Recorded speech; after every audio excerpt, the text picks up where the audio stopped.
dengan sesama. Nah, mengapa saya pagi-pagi ya di waktu Indonesia bagian Barat bicara soal toksik atau racun?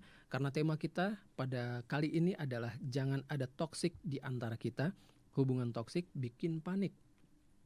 Bersama dengan narasumber yang luar biasa, terhubung dengan saya dari studio di tempat beliau melalui fasilitas Zoom. Kita sapa dari Family First Indonesia, Pak Himawan Hadira Harja, MSc. Pak Himawan, selamat pagi waktu Indonesia bagian Barat. Apa kabar? Selamat pagi, kabar baik Pak. Bapak sendiri gimana? Sehat ya Pak ya? Sehat Pak, luar biasa Pak Himawan. Puji Tuhan. Ya, sehat ya, buat Anda dan yang penting sekarang itu sehat ya Pak ya. Itu dia. Karena kalau sehat kita bisa melakukan apa saja, berpikir apa saja dan berguna bagi sesama tentu ya. Betul sekali Pak. Bahkan ini yang luar biasa, ini sedikit intermezzo ya Pak Himawan di awal ya. Karena tadi Pak Himawan menyampaikan yang penting sehat. Nah, pada waktu sakit pun sebenarnya manusia masih diberikan kesempatan untuk bisa memberi dampak begitu Pak ya. Benar. Sampai kita menghembuskan nafas terakhir, that's the final. Benar, itu satu-satunya kesempatan di mana kita sudah tidak bisa lagi memberikan dampak, tidak bisa lagi juga susah atau sakit ya ketika kita sudah masuk ke rumah masa depan Pak, di tipe 21 itu Pak. Iya, 2 kali 1 ya. Bukan 21 ya, meter persegi, bukan 2 kali 1. Baik, bicara soal memberi dampak nih Pak ya, memberi dampak, memberi influence sesama kita. Nah, tema kita adalah jangan ada toksik di antara kita. Hubungan toksik bikin panik gitu ya. Nah, mungkin hardliner dan juga para pendengar dimanapun berada merasa tidak dihargai gitu ya, bahkan direndahkan oleh pasangan. Bagi Anda yang sudah berumah tangga atau yang belum berumah tangga, mungkin dengan calon suami atau istri atau dengan teman bisa begitu ya. Nah, selalu dipantau seakan-akan tidak dapat dipercaya. Saya pagi ini membuka sosial media, Facebook gitu ya Pak ya. Itu ada foto dari teman saya, ada lemari tinggi, di sampingnya ada suami yang pegang handphone, begitu. Itu dia keseru sepertinya. Itu frame pertama. Frame kedua ternyata pas di shoot ke atas, di atasnya ada istrinya melihat ke bawah. Gitu ya. Jadi selalu tidak dipercaya gitu ya. Nah, dilarang melakukan banyak hal, kemudian belum lagi ada luka fisik terus terjadi saat melakukan hal yang tidak disukai pasangan, mulai meragukan diri sendiri, merasa selalu cemas, depresi berkepanjangan, bahkan terus panik karena takut pasangan marah. Nah, ini mungkin jangan-jangan kita sedang berada dalam satu momen atau satu kondisi kita menjalani atau bahkan bertindak sebagai toxic itu tadi. Nah, Pak Himawan, ada istilah toxic relationship gitu ya, hubungan yang beracun gitu kalau kita pakai bahasa Indonesia. Ada juga yang mengatakan sebagai relation sick. Apa artinya itu Pak Himawan? Iya, toxic relationship atau relation sick ya, ada yang mengatakan juga seperti itu ya. Artinya merujuk pada sebuah relasi yang biasanya gini loh, kalau relasi yang sehat itu kan dasarnya kasih sayang, kemudian saling menghormati dan ada penerimaan gitu ya. Nah, tetapi kalau dalam relasi yang toksik, yang beracun atau relationship, itu justru relasi yang ditandai dengan perilaku-perilaku negatif yang merusak, tidak hanya merusak fisik dalam bentuk abuse gitu ya, KDRT, kekerasan, tapi yang lebih tidak kalah bahayanya adalah yang di abuse adalah emotional, adalah emosi. Artinya sebuah relasi yang didominasi dan rasa tidak aman, ya, dicurigain terus, sifatnya selalu selfish, ya, bukan selfless tapi selfish. Artinya semua mengacu pada diri sendiri.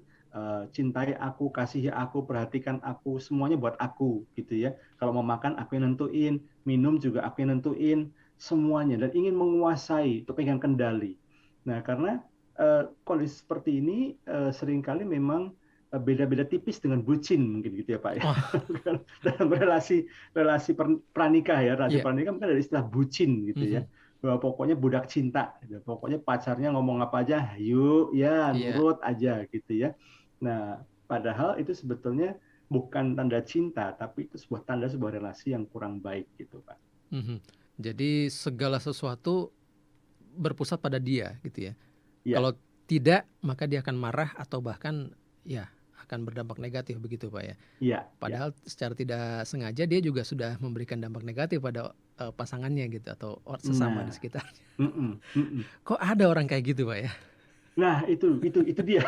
Gitu ya. Menarik sekali karena Mhm. biasanya memang toxic people ini bukan, artinya gini loh, tidak ada satu orang pun yang terlahir sebagai bayi yang sudah langsung memang punya karakter toxic people. Oke. Meskipun memang setiap dari kita sebetulnya punya potensi untuk menjadi toxic people, menjadi orang yang beracun, pribadi yang suka menyusahkan dan merugikan orang lain. Nah, tapi gini, seseorang itu biasanya karena dia sendiri pernah mengalami perlakuan yang tidak baik, ya, apakah dibesarkan dengan pola parenting yang salah misalnya. Nanti beberapa saat ke depan, mungkin setelah Lebaran ya, kita akan bahas mengenai toxic parenting, ini ya. Ya. Nah, atau dia bergaul dengan orang-orang yang keliru, ya, bergaul dengan orang-orang yang salah, sehingga dia berubah, ya, menjadi pribadi yang tanpa sadar dia menjadi OTG, orang tanpa gejala, gitu ya.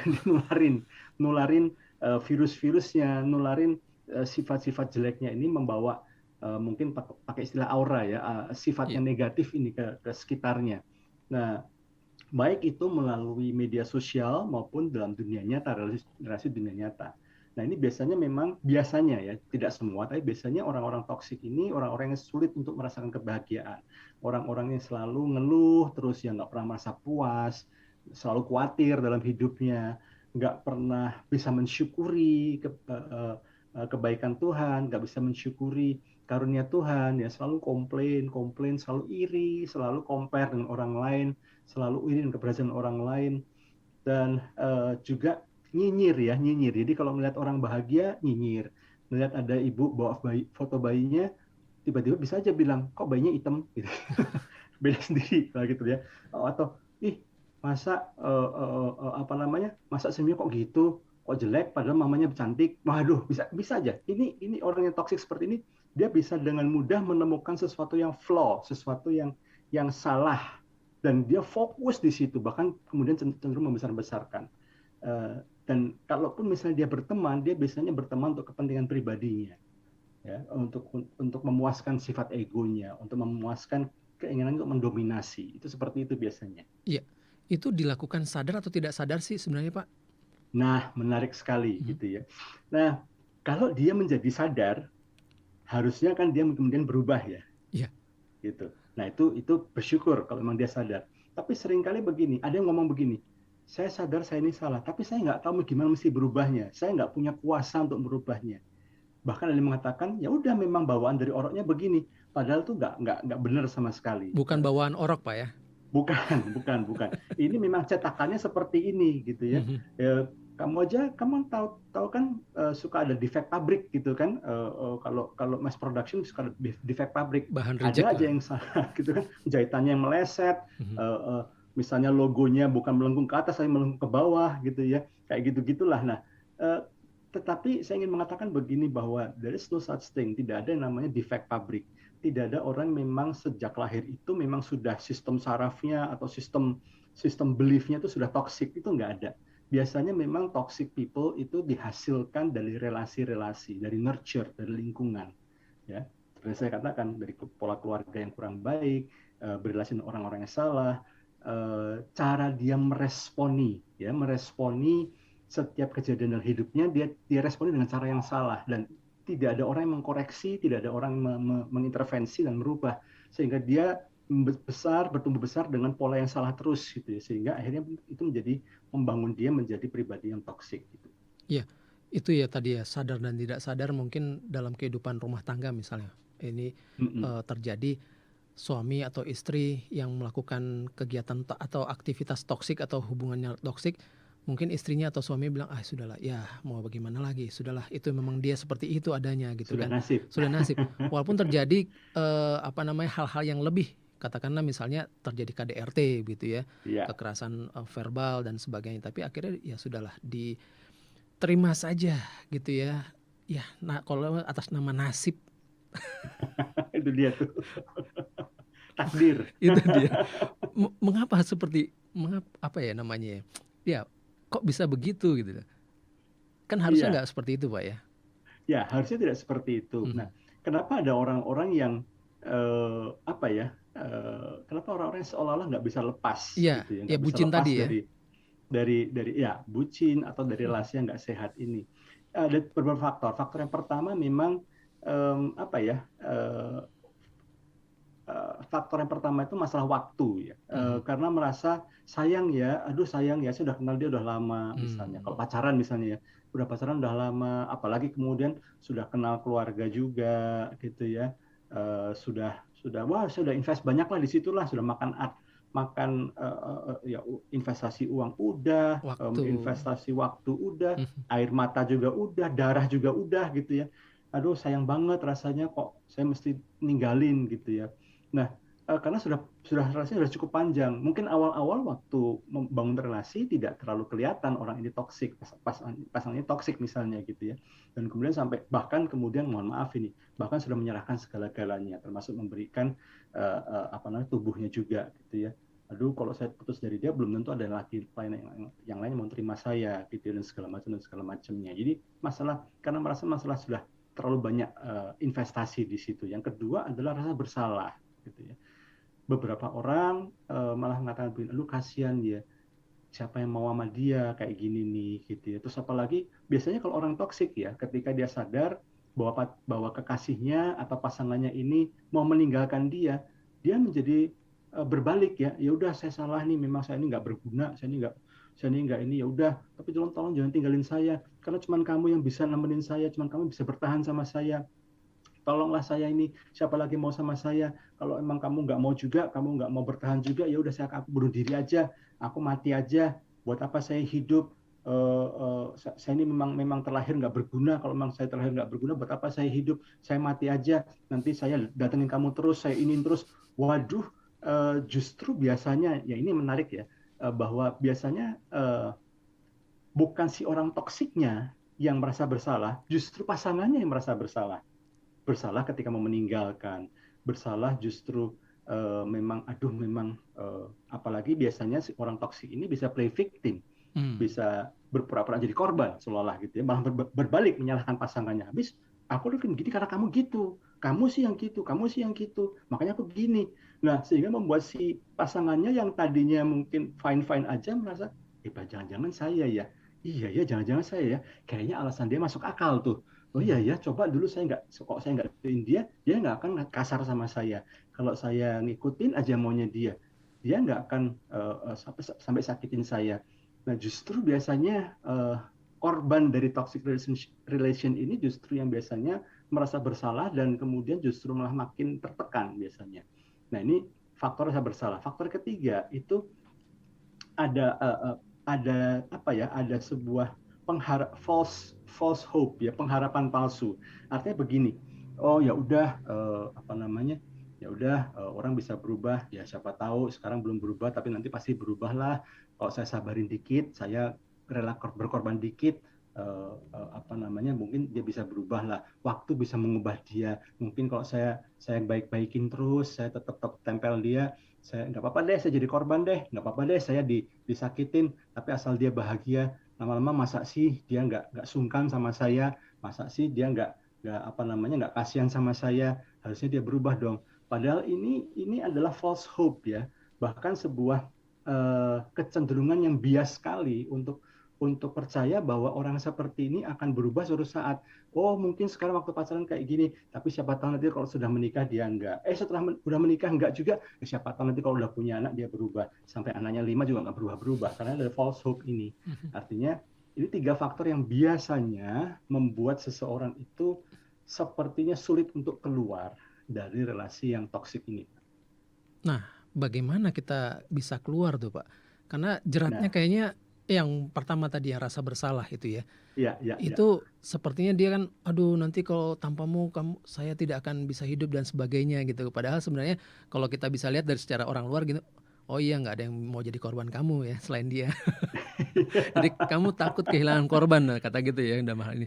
Tapi si korban akhirnya jadi berbalik ini, seperti bermain apa ya, psikologis think gitu ya, hal-hal yang Iya, mempengaruhi dan dipengaruhi. Nah kemudian ya jadi akhirnya nempel-nempel terus dan tadi false hope itu ya. Sebenarnya bagaimana? Apa sih yang momen apa atau katakanlah apa yang saya kok tiba-tiba hilang yang satu kata itu ya. Intinya gini, yang membuat si korban akhirnya, saya mesti keluar, saya mesti selesaikan ini, whatever gitu ya, whatever it takes. Yang tadi yang 3 faktor Bapak tadi sampaikan, nggak sampai menunggu tiga-tiganya gitu ya. Adakah Ya, satu poin gitu ya di mana saya mesti putar balik? ya.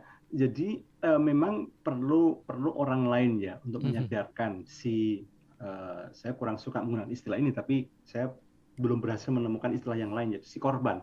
Kalau saya mau mengatakan si toxic people ini kan pelakunya ya, Dalam tanda maka kutip Pak ya? pasangannya dalam tanda kutip ya. Kalau si pasangannya kan korbannya biasanya kan. Mhm. Nah, si korban ini perlu orang lain yang menyadarkan, perlu orang lain yang menggugah perasaannya. Itu kenapa kami selalu encourage dari family first gitu ya. Meskipun Anda masih dalam uh, uh, relasi pranikah gitu ya, sudah punya pacar, sudah cukup lama, tetap jangan eksklusif pacarannya. Artinya tetap terbuka untuk berrelasi dengan orang-orang lain. Tetap harus punya sahabat, tetap harus punya keluarga, tetap harus terbuka dengan pandangan dari orang luar. Karena bahayanya kalau orang yang sudah terjebak dalam hubungannya eksklusif dan kemudian cenderung sulit Tertutup ya? atau tertutup ya Mhm. hanya dengan pacarnya saja, tidak malah kemudian menjauh dari teman-teman yang lain, bahkan kemudian berani melawan orang tua ya kan atas nama cinta. Nah, ini yang berbahaya sebenarnya. Nah, jadi tetap perlu orang lain yang bisa melihat. Kami selalu mengatakan bahwa pacaran sudah berapa tahun, berapa lama sekalipun tetap harus punya logik ya, Iya. bahwa cinta bukan hanya perasaan saja, harus punya logika.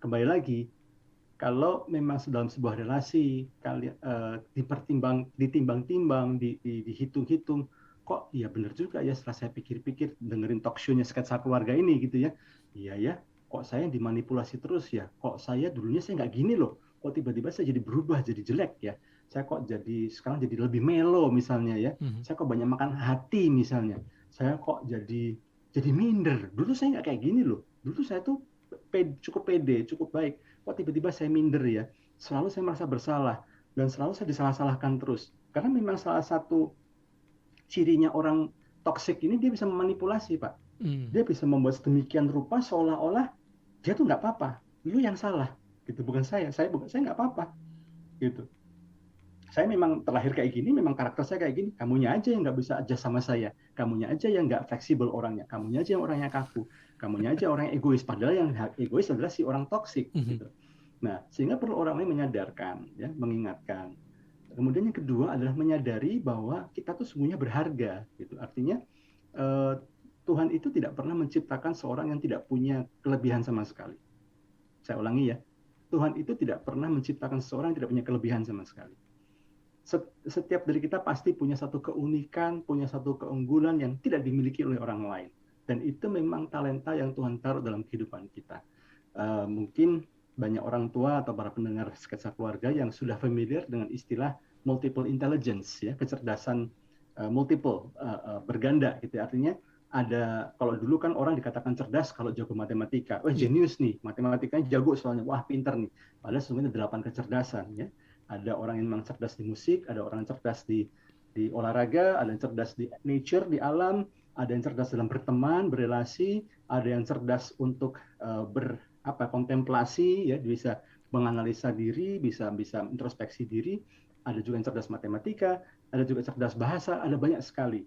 Sehingga setiap dari kita pasti punya satu keunikan, satu kecerdasan, satu kekuatan yang membuat kita tuh beda, yang membuat kita tuh juga berharga. Dan setiap dari kita sudah pasti berharga di mata Tuhan. Jadi jangan biarkan manipulasi dari pasangan kita yang toksik, jangan biarkan kata-kata negatif, racun-racun negatif dari pasangan kita atau teman kita yang toksik ini sampai membuat kita tuh lupa siapa kita di dalam Tuhan, siapa identitas kita dalam Tuhan.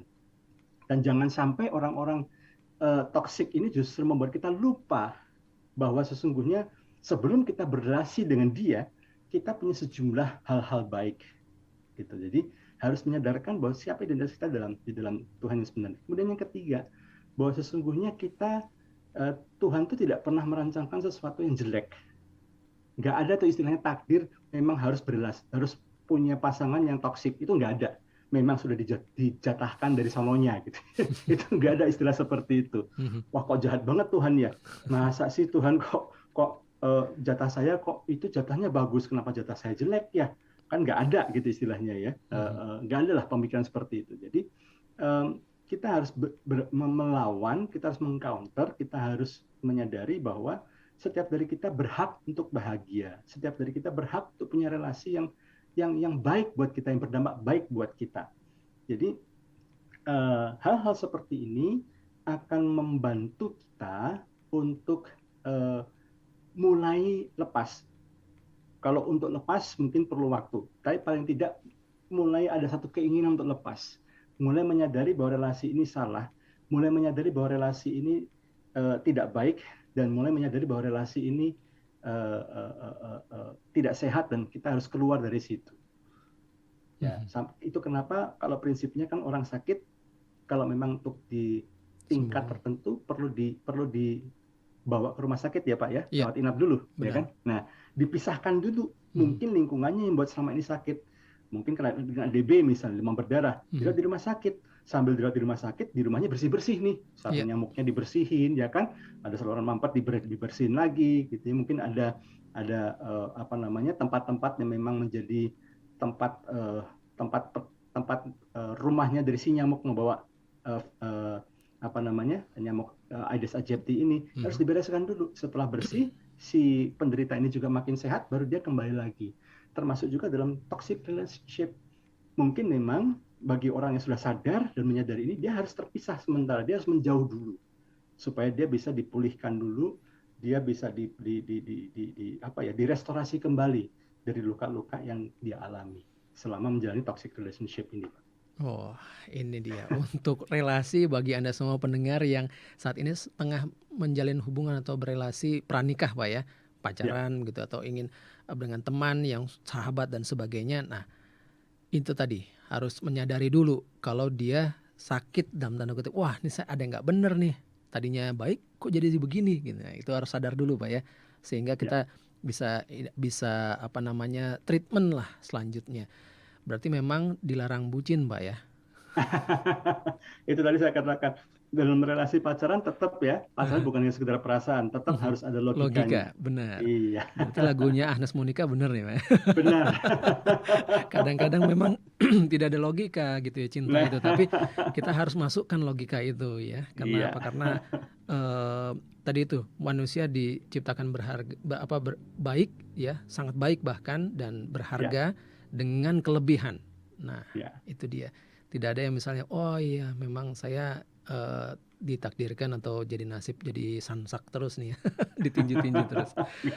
Baik, itu pranikah. Kita akan membahas pendengar tentang relasi saat di dalam pernikahan seperti apa hubungan toksik ini dan bagaimana kita harus bersikap. Masih bersama dengan Pak Himawan. Bagi Anda semua pendengar bisa berinteraksi dengan kami melalui WhatsApp di 0855 885 1006 atau telepon langsung di 021 591 9244, atau Anda bisa tinggalkan komentar Anda, pertanyaan ataupun pernyataan di kanal YouTube kami di Heartline Network.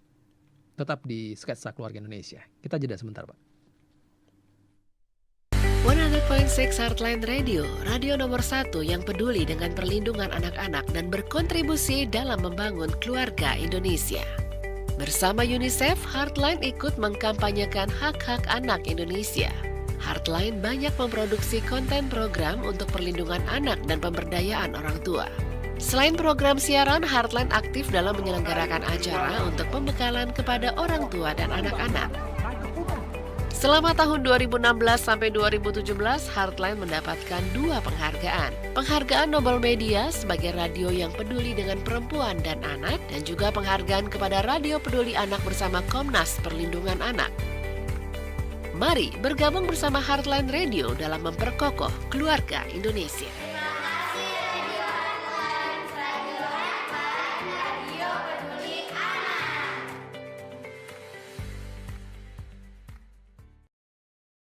100.6 Heartline FM.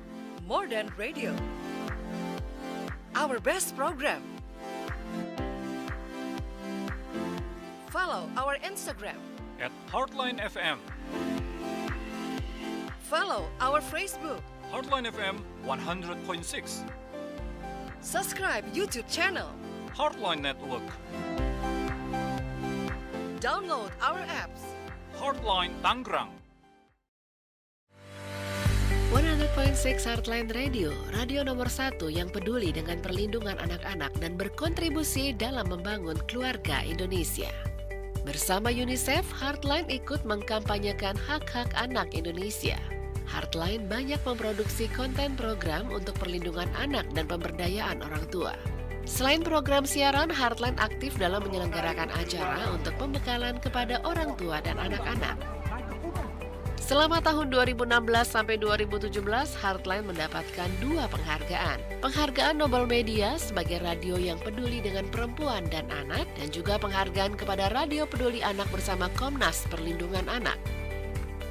Mari bergabung bersama Heartline Radio dalam memperkokoh keluarga Indonesia.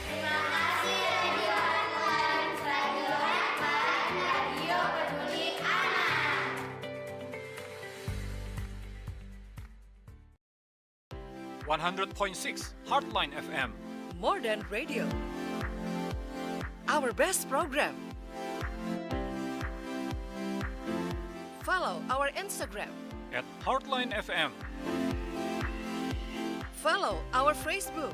Heartline FM 100.6. Jangan ada toksik di antara kita. Hubungan toksik bikin panik. Bersama dengan Family First Indonesia ada Pak Himawan Hadiraharja MSc di ujung Zoom untuk berbincang seputar hal ini.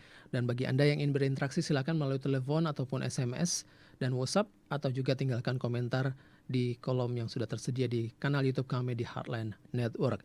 Pak Himawan dan juga pendengar, tadi kita bicara soal hubungan sebelum nikah atau pranikah gitu ya, toksik dalam relasi pranikah. Ini kaitannya ada komentar dari atau pertanyaan nih Pak Himawan. Saya bacakan ya, pas banget nih. Tadi pas jeda saya lihat komentar, ternyata sudah ada yang masuk beberapa. Ini dari Jun Pak Himawan ya. Bagaimana jika terlanjur menikah? Nah ini pas ya, kita mau bahas soal toksik dalam pernikahan. Dengan orang toksik, lantas apa yang harus dilakukan pasangan? Perilaku toksik ini dominan ke keluarga inti saja, istri dan anak, atau di luar keluarga inti, tapi bisa dikendalikan dalam hubungan pertemanan, begitu Pak. Silakan Ya, Pak. ini menarik sekali. Kalau memang dia juga melakukan hal yang sama atau mengalami hal yang sama, artinya dia membawa pengaruh yang tidak baik, dia bersifat negatif kepada keluarga, tapi juga keluar juga demikian. Berarti memang tipikalnya dia memang tipikal orang toksik gitu ya. Iya. Nah, tetapi yang menarik adalah ketika begini, loh kok dia begitu cuma di rumah aja, cuma sama istri sama anak-anak aja misalnya, atau sama suami sama anak-anak aja. Tapi kok di luar sama teman-temannya dia bisa baik, dia bisa begini. Waduh, apakah ini kepribadian ganda? apakah ini jangan-jangan dia bisa punya ini, kalau tadi Pak Himawan bilang multiple intelligence, ini multiple personality, jangan-jangan gitu ya, bisa pakai 2 muka. Nah, saya ingin mengatakan begini, jadi harus hati-hati sekali ya. Kadang-kadang ada tipe orang ya, kalau dengan orang-orang yang tidak melukai dia, maka dia akan bersikap baik-baik saja. Artinya ya dia merasa aku nggak ada masalah sama mereka kok, mereka baik-baik aja sama saya, mereka nggak pernah melukai saya, mereka respect sama saya, ya saya biasa aja dengan mereka. Tetapi mungkin karena di dalam rumah, nah ini penting sekali ya. Kadang-kadang kita suka kaget dengan kok dia bisa ya sama saya kayak gitu ya, padahal dia kan pasangan saya, dia kan anak saya, dia kan orang tua saya, kok dia bisa ngelukain saya ya. Dalam relasi itu kita pasti akan ada gesekan, ya kan, besi menajamkan besi, manusia menajamkan sesamanya. Kalau relasi kita, semakin dekat relasi kita dengan seseorang yang menjadi lawan gesekan kita, itu biasanya rasa sakitnya juga akan menjadi semakin bertambah. Jadi kalau dengan teman-teman yang tidak terlalu dekat, ada teman yang mungkin berseloroh, mengolok-olok gitu ya. Kalau orang Jerman bilang tuh ngelok-ke. Gitu kan. Saya pikir beneran orangnya. Siapa? Jadi apa ya? Ya ngeledek lah, ngeledek, tapi ngeledek tuh ya dibilang menghina, tapi itu tujuannya ngeledek doang gitu, hanya bercanda aja gitu ya. Nah, itu mungkin nggak seberapa. Ya udahlah, toh kamu cuma teman dan mungkin kita cuma ketemu seminggu sekali, nggak soal masuk kanan keluar kiri. Tapi kalau sama dengan keluarga yang ketemu 24 jam, apalagi dalam konteks pernikahan yang sudah dipersatukan gitu ya. Apalagi untuk bisa menikah ini kan perlu pacaran dulu sebelumnya sekian lama gitu ya. Maka ketika ada gesekan justru sakitnya lebih dalam, lebih tajam dan lebih terasa sakit. Kenapa? Karena satu, si korban merasa aku nggak expect nih dari kamu karena kan kita udah kenal udah lama, harusnya kamu tahu dong saya punya karakter yang nggak bisa terima gurauan seperti itu, kok kamu kayak gitu sih gitu ya. Atau mungkin ada statement-statement tertentu yang melukai dia sehingga dia merasa terluka, dia lebih terluka. Nah, ada orang yang dengan teman-temannya karena ya nggak terlalu pusing, maka dia seperti fine-fine saja. Tapi dengan keluarganya yang sangat dekat dan mungkin ada banyak kekecewaan, ada banyak luka di situ, itu membuat dia menjadi semakin semakin membuat dia menjadi bersikapnya berbeda, gitu loh. Oke. Nah, sebagai respon dia. Nah, ini mungkin yang perlu dipahami. Ini karena pertanyaan cukup singkat, kita perlu digali lagi lebih dalam lagi. Apakah memang dari dulu, artinya dari awal-awal berkeluarga sudah seperti itu?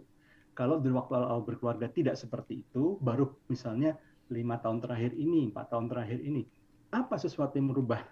Ada kejadian apa waktu itu yang membuat dia berubah? Nah, itu perlu digali ke situ. Baik. Kita perlu temukan dulu sumber permasalahannya, akar membuat dia berubah ya. Kemudian dibereskan di situ dan dipulihkan lukanya supaya relasinya menjadi baik. Kalau dalam konteks pernikahan memang sedikit beda ya. Kalau masih pranikah, berarti masih ada kesempatan untuk berpikir ulang, untuk melanjutkan relasi ke tahap berikutnya. Tapi kalau sudah dalam konteks pernikahan, rasanya kita kok tidak bisa seperti ganti baju ya. Udah nggak suka nih, udah nggak pas. Baik, ganti Pak. bajunya, nggak bisa seperti itu. Iya, baik Pak Himawan. Sebelum dilanjutkan, ini kita terima dulu telepon yang masuk Pak Himawan. Baik. Silakan. Selamat pagi waktu Indonesia bagian Barat. Halo. Terima kasih, selamat pagi menjelang siang. Iya, dengan siapa? Pak Himawan dan saya dengan Rustandi di Kalideres. Oke, silakan Pak Rustandi. Maaf, yang siaran dengan Bung Jansen ya? Iya, saya sendiri. Oke, baik. Ini lebih ngetopan Pak Himawan ya, Bung Jansennya jarang sebut nama. Mohon maaf, salam kenal ya, Bung Jansen. Baik. Ya, Pak Himawan mau menanyakan sedikit, tapi lebih toksiknya agak melebar sedikit, lebih ke untuk yang pranikah. Tapi mohon tambahan sarannya aja Pak, untuk wawasan kami di sekitaran masyarakat ini yang bukan lihatnya dari sisi toksik yang secara fisik tapi justru psikis. Kebalik, bukan yang psikis tapi justru yang fisik Pak. Dalam hari ini saya kerucutkan adalah yang masih agak jarang kan yang melakukan. Untuk yang kekinian adalah premarital check up. Pak Himawan, bisa dimonitor ya? Iya, jelas ya, sekali baik. Pak Rustandi. Nah, yang saya mau tanya, baik, terima kasih Pak. Yang saya mau tanyakan adalah, kan kalau yang case-nya yang sudah agak sering terjadi adalah dengan segala hormat pas sudah tinggal 6 bulan untuk di acara menikah, kemudian baru tahu kalau kedua belah pihak pasangan ini ada yang harus diobatin dulu ya Pak ya. Artinya kalau tidak tentu nanti mempengaruhi ke reproduksi dan segala macam. Tapi kan artinya ini sudah berkenalan, keluarga besar dan segala macam. Nah, kalau konsepnya dibalik premarital check up itu kita punya masing-masing dulu semacam buku buku rapot kesehatan pribadi kita. Nah, baru kita bisa, ini kita bicara konteksnya sama-sama yang masih sendiri ya Pak ya, lajang dan pria lajang dan wanita lajang begitu. Nah, kemudian pada saat mereka mulai berkenalan pertama kali itu sudah ngajuin itu dulu ke pihak medis.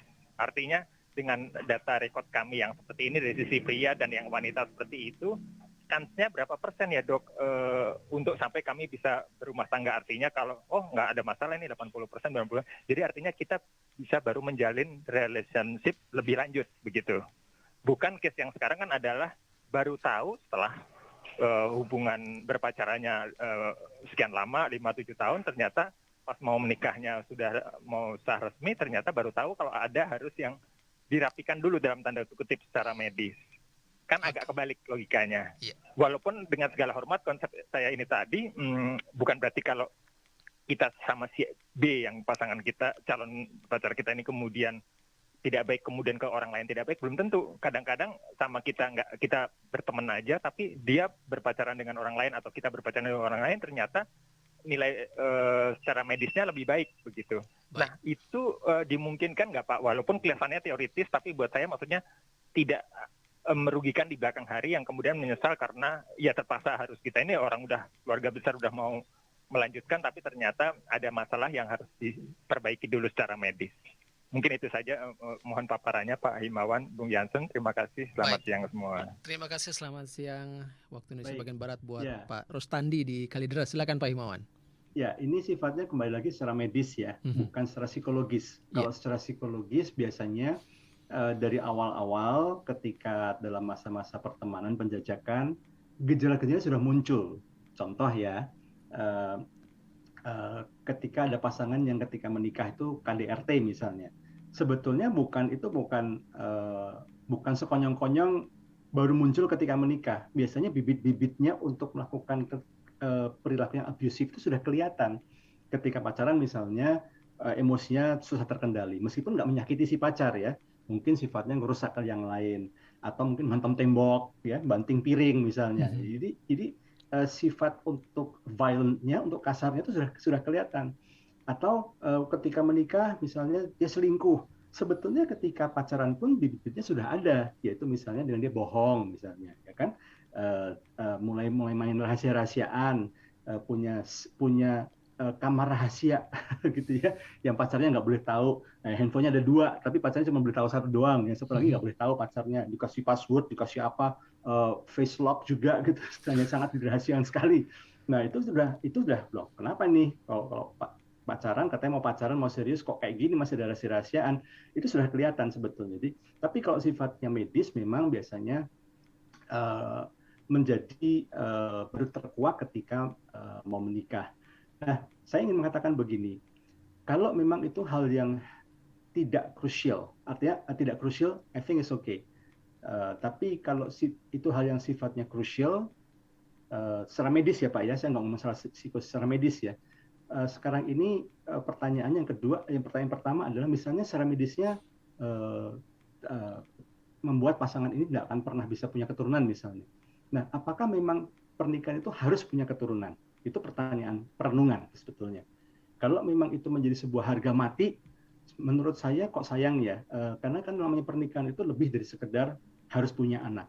Ya, bahasa seperti itu ya. Justru ketika didapati setelah pas mau menikah itu didapati, misalnya salah satu pasangan memang punya faktor fisik yang membuat dia sulit punya anak. Justru disinilah untuk membuktikan bahwa kasih kita, cinta kita itu lebih dari sekedar kebutuhan untuk punya anak. Rasa sayang kita tuh benar-benar kita terima pasangan kita apa adanya. Itu menurut saya secara medis ya. Atau misalnya punya cancer misalnya, punya bibit cancer stadium berapa misalnya, ya itu kita hadapin sama-sama. Justru itu nggak masalah. Tetapi kalau larinya ke sifatnya psikis, lebih ke psikologis, misalnya seorang yang punya kecenderungan bipolar misalnya, saya setuju. Ya, justru ketika di masa-masa pacaran secara observasi mungkin belum menemukan hal-hal yang bisa kelihatan. Tetapi ketika mau menjurus ke relasi yang lebih serius, saya bisa menyarankan, saya setuju juga kalau misalnya sebelum mengarah ke hal yang lebih serius, coba untuk periksa, pastikan sehat secara mental, artinya jangan sampai terjadi ada kecenderungan bipolar ternyata, karena kecenderungan bipolar ini memang cukup berbahaya ya, bisa saja membuat seorang tiba-tiba nggak ada hujan nggak ada angin tiba-tiba membunuh misalnya, itu kecenderungan bipolar yang harus kita waspadai, saya setuju. Nah itu memang perlu setahun sebelumnya beberapa lembaga, beberapa gereja saya sebutkan itu mensyaratkan sebelum calon pasangan melakukan bimbingan pranikah itu dari setahun sebelumnya. Jadi dari setahun sebelumnya tuh mereka harus melakukan check up semuanya, termasuk pemeriksaan psikologis, ya, Bahkan mereka kerjasama dengan lembaga-lembaga psikologis tertentu untuk mengidentifikasi. Kalau memang kemudian dari hasil tes itu ditemukan berbagai masalah, maka dalam hal ini gereja perlu merekomendasikan untuk menunda perencanaan untuk menikah. Ya, jadi tes-tes ini dilakukan di awal, setahun sebelumnya bahkan, jauh sebelum. Dan salah satu syarat yang lain adalah ketika mereka mau mengajukan untuk ikut kelas bimbingan pranikah, mereka tidak boleh melakukan booking apapun. Ya, booking gedung juga jangan, ini juga jangan. Jadi benar-benar mereka harus cek dulu semuanya supaya ketika misalnya ada hasil-hasil tes psikologis dari hasil interview dengan konselor, ditemukan ada hal-hal yang memang sangat-sangat prinsipil yang harus tangani lebih dulu, maka pasangan ini bisa menunda rencana menikahnya. Nah, ini memang perlu kebesaran hati dan kesamaan dari banyak lembaga, karena sayangnya sampai saat ini bahkan di kalangan gereja pun juga tidak punya pandangan yang sama. Ada yang melihat konseling pernikah sebagai sebuah prasyarat saja, 3 bulan sebelumnya cuma ketemu 2 kali, gampang aja pokoknya, ya kan? Sehingga beberapa gereja yang cukup hati-hati membuat persyaratan ini ditinggalkan. Kok ribet amat sih? Ya udah saya cari gereja lain aja yang gampang. Ada juga gereja kok yang besok saya nikah masih mau melayani kok.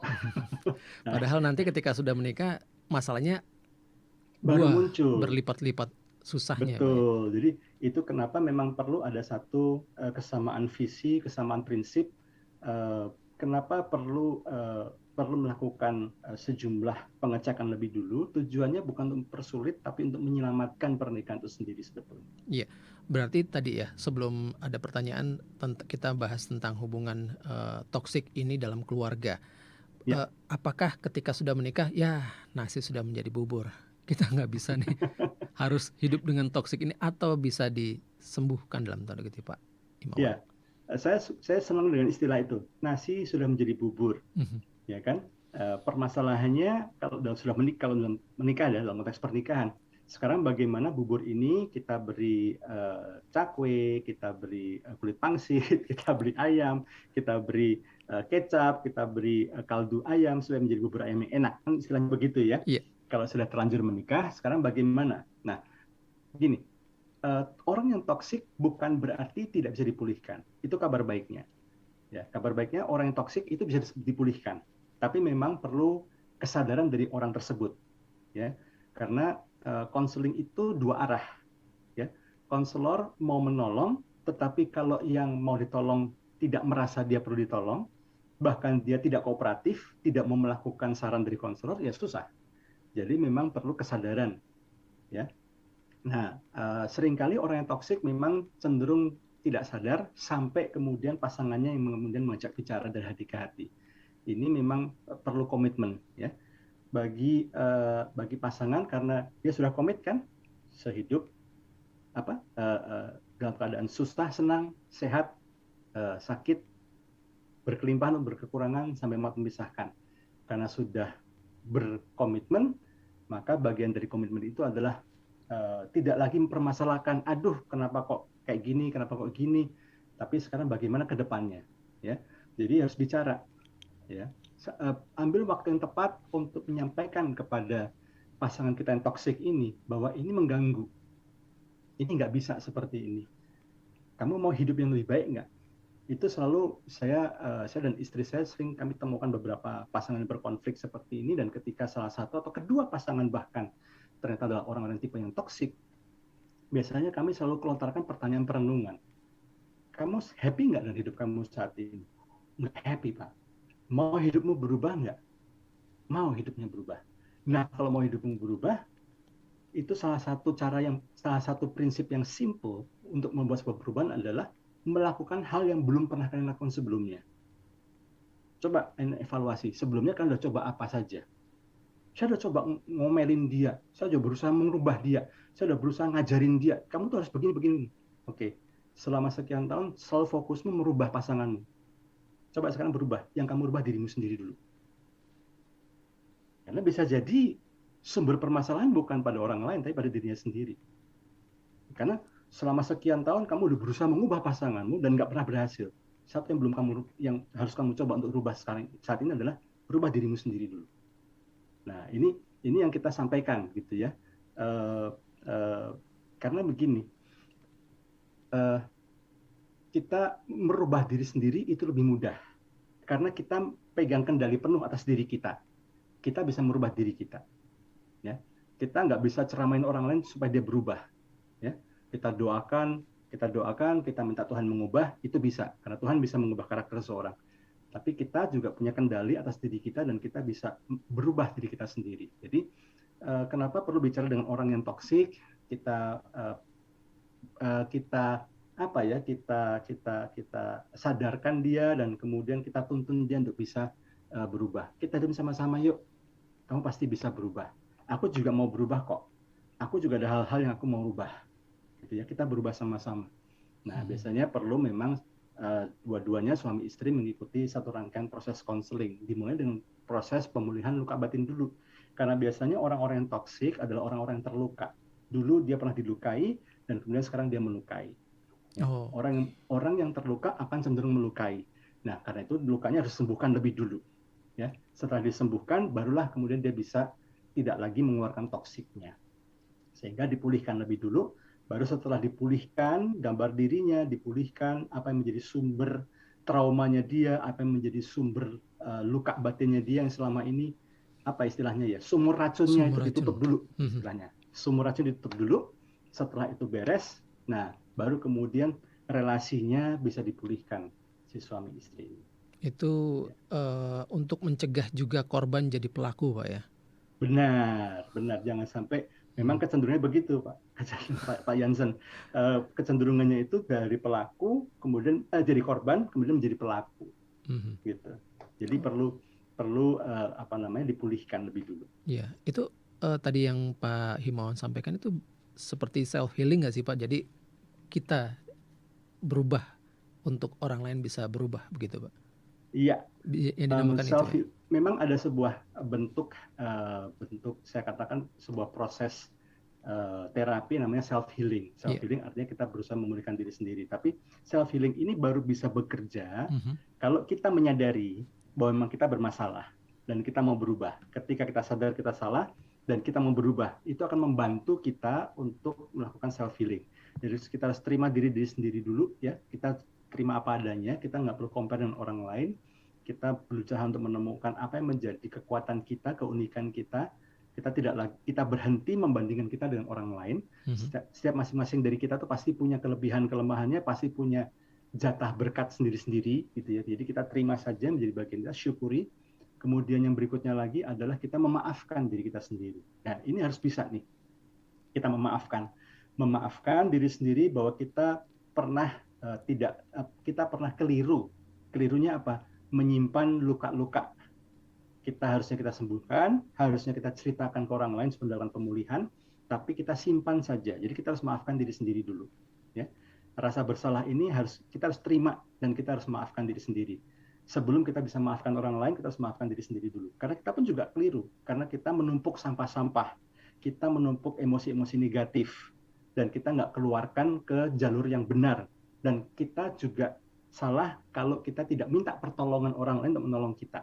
Kita cenderung untuk sombong, kita cenderung untuk anggap enteng kekecewaan dan sakit yang kita alami selama ini. Jadi kita harus maafkan diri sendiri dulu.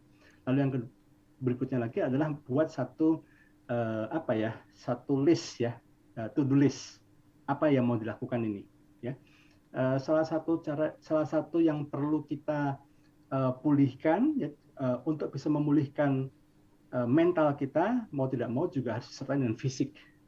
Ya, karena tidak sedikit orang yang stres, orang yang depresi itu karena punya gaya hidup yang salah. Jadi harus dicek dulu nih, ya, buat satu rencana perubahan apa yang mau dilakukan.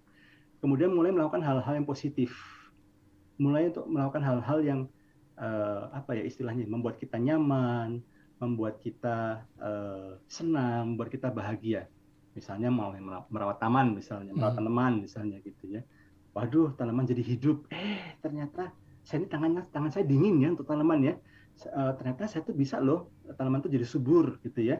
atau mungkin punya kegiatan menyulam misalnya, atau menjahit, atau memasak misalnya. Saya tuh berbakat ternyata ya. Temukan satu kegiatan yang positif yang buat kita menyadari bahwa kita tuh punya something yang bisa kita be proud of gitu ya. Bukan kita sombong ya, tapi bisa kita ternyata aku tuh bisa melakukan sesuatu yang positif loh ya. Terus lakukan olahraga rutin ya. Olahraga rutin dan tidur yang cukup ya. Olahraga rutin, tidur cukup, ini juga kemampuan kita untuk berpikir lebih jernih itu juga dipengaruhi dari kecukupan kita dalam istirahat dan juga olahraga kita. Kalau olahraga kita, peredaran darah kita baik, maka kita bisa berpikir lebih baik ya. Dan last but not least juga lakukan seleksi juga apa yang kita makan ya, karena beberapa makanan, minuman itu justru kurang bagus buat tubuh kita dan juga kurang baik untuk pikiran kita. Jadi kita kelola kembali apa yang penting sadar dulu gitu. Ya. Terima kasih Dewi Sanjaya. Nah, ini dibagi antara pranikah dan ketika kita menikah. Dalam pernikahan, hubungan toksik ini harusnya tidak ada gitu ya. Kalau misalnya di hubungan pranikah ini kan banyak kita anak-anak remaja ini Pak ya yang pacaran yang banyak bilang, gue sih saya ini jadi tempat sampah dia aja sih, tapi ya fine-fine aja. Waduh, jangan fine-fine aja ya. Para pendengar ya. Kalau sudah merasa diri jadi tempat sampah pasangan Anda, ya itu kayaknya ya harus dikeluarkan ya sampah-sampah itu ya Pak Himawan. Jangan sampai dia jadi teracuni dan akhirnya menjadi peracun nantinya. Benar. Bahkan kami pun yang melakukan pelayanan konseling pun ya, kami kan jadi tempat sampah juga istilahnya gitu ya. Kami pun juga perlu punya mekanisme untuk membuang sampahnya, baik itu melalui doa kami maupun dalam tadi yang saya katakan yang dengan melukis, dengan bermain musik, supaya sampah-sampah itu bisa kami keluarkan. Kalau tidak, kan kami jadi kami yang keracunan gitu Pak. Iya, itu benar. Dan kalau bicara soal dalam hubungan pernikahan, hubungan toksik ini ya hardliner ya tadi suami istri, kalau saya katakan sudah menjadi nasi sudah menjadi bubur, tadi Pak Himawan sampaikan solusinya adalah pandang bubur itu bagaimana tambahkan cakwe, tambahkan ayam dan seledri dan sebagainya supaya nikmat bisa dimakan. Nah, kita nanti mungkin akan lebih dalam lagi membahas di sesi selanjutnya ya Pak Himawan. Benar, ya Pak Jansen, dalam hubungan. Karena apa? Karena bisa jadi misalnya istri atau suami, misalnya katakan contohnya istri menjadi korban dalam tanda kutip perilaku toksik atau relasi toksik dari suaminya. Bisa juga dia jadi melakukan hal yang toksik juga buat anak-anaknya gitu ya. Nah, akhirnya nanti anak-anaknya pada teman-temannya, pasangannya lagi ketika dia sudah dewasa, wah, ini seperti efek bola salju. Yang ada bukannya memperkokoh Indonesia melalui keluarga, tapi meracuni Indonesia melalui keluarga nanti. Jangan sampai. Ini saya tertawa miris nih ya, hardliner dan juga pendengar ya, bukannya suatu hal yang lucu, tapi ini miris karena memang banyak terjadi di sekitar kita hubungan yang toksik ini. Baik, Pak Himawan, terakhir kita dalam sketsa keluarga Indonesia ini, kalimat terakhir atau katakanlah yang bisa kita camkan setelah program ini selesai, apa yang harus direnungkan oleh para pendengar semua terkait dengan hubungan toksik ini, Pak?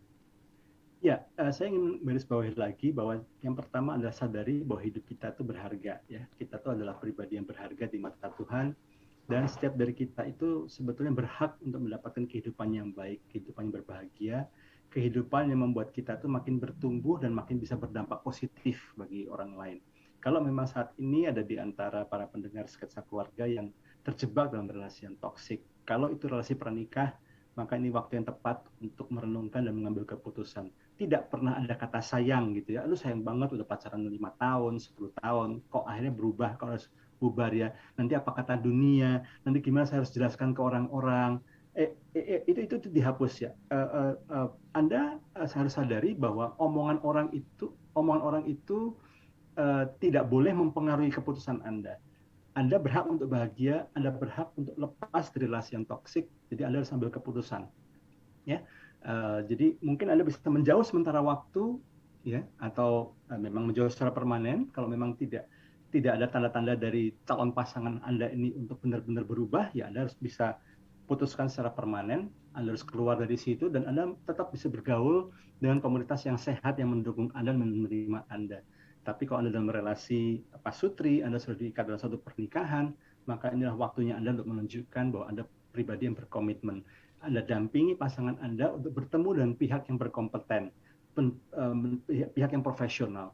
ya, karena saat ini ada banyak sekali lembaga-lembaga konseling, dan saya juga Heartline juga menyediakan, ada ya Pak Jansen ya, lembaga konselor juga, tim konselor juga yang bisa melayani setiap pasangan suami istri yang baru menyadari melalui talk show ini bahwa mereka dalam satu relasi pernikahan yang toksik. Coba untuk berkonsultasi, berkonseling, dan izinkan konselor itu membimbing Anda untuk Anda bisa sembuh secara batin, Anda bisa sembuh dari luka-luka Anda, dan kemudian Anda bisa membangun keluarga yang sehat. Saya kira itu Pak Jansen. Terima kasih Pak Himawan Hadira Harja MSc dari Family First Indonesia telah memberikan pencerahan yang luar biasa sekali pada kali ini dalam Sketsa Keluarga Indonesia. Terima kasih Pak Himawan. Salam sehat buat teman-teman di Family First, khususnya buat keluarga. Ya, salam sehat juga untuk seluruh pendengar setia Sketsa Keluarga di mana-mana semua berada. Terima kasih Pak Himawan, dan juga terima kasih Heartliner dan juga pendengar dimanapun Anda berada atas interaksi dan juga atensi Anda selama ini. Dan sampai jumpa di Sketsa Keluarga selanjutnya. Saya Hansen Piris undur diri. Salam sehat selalu. Waga. Do do do do do. Re re re re re re. Mi hi hi. Fa fa fa fa fa fa. Doakan ku harus pergi, relakan aku di sini. Misalnya